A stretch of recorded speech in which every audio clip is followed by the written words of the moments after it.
ચાલો વિદ્યાર્થી મિત્રો, આજે 15 પછી 16મો દિવસ. કયો દિવસ? તો કે 16મા દિવસની ચર્ચા કરીએ કે જેની અંદર આજનું વાક્ય શું છે તે જોઈએ.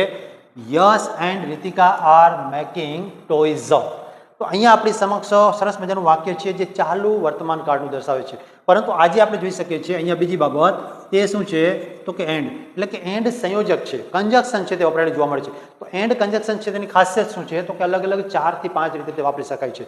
કોને કોને? તો કે અહીંયા સૌપ્રથમ આપણે જોઈએ તો કર્તાને જોડવા માટે, પછી કોને તો કે ક્રિયાપદને જોડવા માટે, ત્યાર પછી તો કે કર્મને જોડવા માટે, પછી શું છે તો કે અન્ય શબ્દને જોડવા માટે અને આખા વાક્યને, આખા વાક્યો નહીં. આ 5 રીતે એન્ડ છે તેનો ઉપયોગ કરી શકીએ છીએ. અન્ય શબ્દની અંદર કઈ કઈ બાબતનો સમાવેશ થાય તો કે સ્થળ સૂચક છે તેનો સમાવેશ થઈ શકે, સમય સૂચકનો પણ સમાવેશ થઈ શકે છે.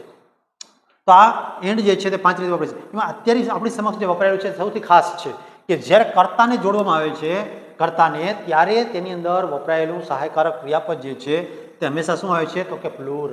બરાબર. તો આ છે આપણા એન્ડની ચર્ચા. આજના દિવસનું વાક્ય.